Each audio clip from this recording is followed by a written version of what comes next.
कर्माबाई पुरी की एक साधारण गरीब महिला थी। वह न तो विदुषी थी, न ही धनवान। उनका जीवन सादा और संघर्षपूर्ण था। अपना और अपने परिवार का पेट पालने के लिए वह मंदिर के पास ही एक छोटी सी दुकान पर पूजा की सामग्री, फूल, तुलसी दल, चंदन और कभी-कभी छोटी-मोटी मिठाइयां बेचा करती थी। वह दिन भर मेहनत करती और शाम को थक कर घर लौट जाती, लेकिन उसके हृदय में भगवान जगन्नाथ के प्रति एक अनन्य प्रेम और श्रद्धा कूट-कूट कर भरी हुई थी। एक दिन जैसे ही उसने अपनी दुकान लगाई, उसकी नजर मंदिर के गर्भगृह की ओर गई। भक्तों की भीड़ लगी थी और भगवान के दर्शन की प्रतीक्षा में सब व्याकुल थे। अचानक कर्माबाई के मन में एक विचार आया, काश मैं भगवान जगन्नाथ को अपने हाथों से कुछ मिठाई खिला पाती। वे तो बाल स्वरूप में है, बच्चों को मिठाई कितनी प्यारी लगती है। यह विचार उसके मन में बस गया। वह दिन भर इसी ख्याल में खोई रही। उसकी आंखों में भगवान के प्रति ममतापूर्ण प्रेम झलक रहा था, जैसे कोई माँ अपने बच्चे के लिए कुछ विशेष करना चाहती है। उस दिन उसने थोड़े से पैसे बचाए और एक छोटा सा सादा लेकिन स्वादिष्ट पेड़ा, एक प्रकार की मिठाई, खरीद लिया। लेकिन एक बड़ी समस्या थी। उस समय मंदिर के नियम अत्यंत कठोर थे। साधारण जनता, खासकर गरीब और अछूत समझे जाने वाले लोगों का गर्भगृह में प्रवेश वर्जित था। केवल उच्च जाति के पुजारी ही भगवान को भोग लगा सकते थे। कर्माबाई का सामाजिक दर्जा उसे मंदिर के सबसे पवित्र स्थान के करीब भी जाने की इजाजत नहीं देता था। यह जानकर उसका हृदय दुखी हुआ। उसकी आंखों में आंसू आ गए। क्या मेरा प्रेम, मेरी श्रद्धा भगवान तक नहीं पहुंच सकती? क्या मैं उन्हें यह छोटा सा प्रसाद भी नहीं दे सकती? उसने मन ही मन सोचा, लेकिन उसकी इच्छा इतनी प्रबल थी कि हार मानना उसके लिए असंभव था। अगले दिन भक्ति और साहस से भरी कर्माबाई वह पेड़ा लेकर मंदिर पहुंची। उसने बाहरी प्रांगण से भगवान के दर्शन किए, प्रणाम किया और फिर धीरे धीरे आगे बढ़ने लगी। जैसे ही वह गर्भगृह के निकट पहुंची, पुजारियों की निगाह उस पर पड़ी। रुक जा, तू कौन हो? यहाँ किसने आने दिया? एक पुजारी ने कठोर स्वर में कहा, यह स्थान तुम्हारे जैसों के लिए नहीं है, चली जा। यहाँ से कर्माबाई डर गई, लेकिन उसने हिम्मत नहीं हारी।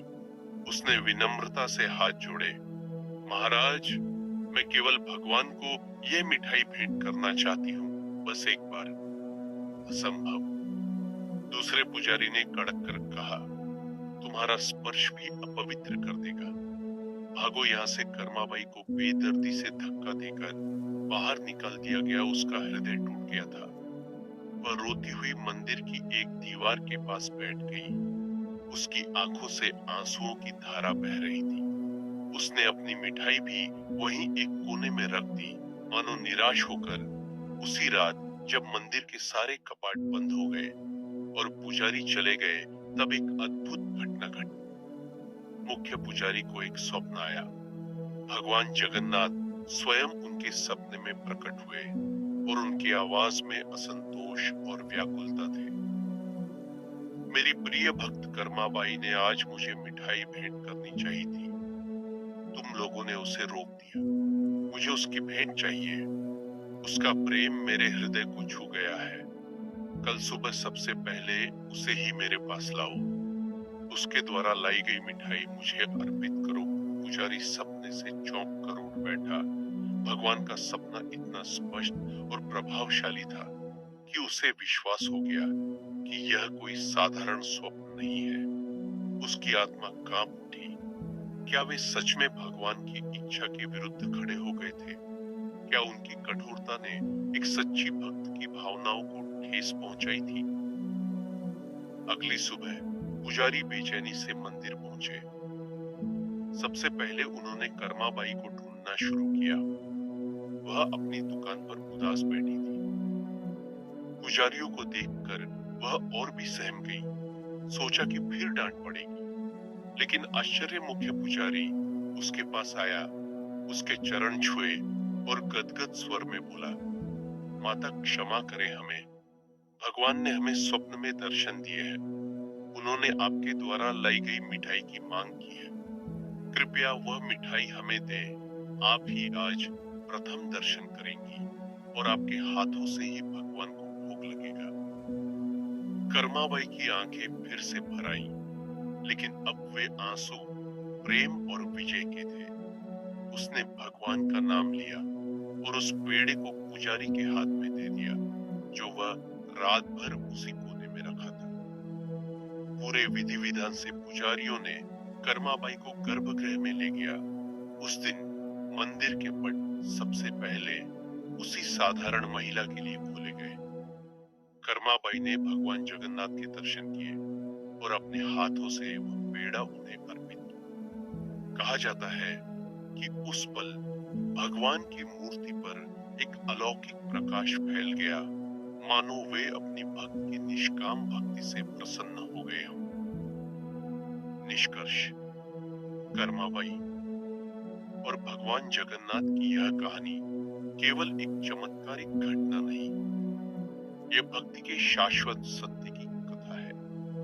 यह हमें याद दिलाती है कि ईश्वर तक पहुंचने का मार्ग भव्य अनुष्ठानों या बाहरी आडंबरों से नहीं, बल्कि हृदय की गहराई से उपजे सच्चे प्रेम, समर्पण और निष्काम भाव से होकर जाता है।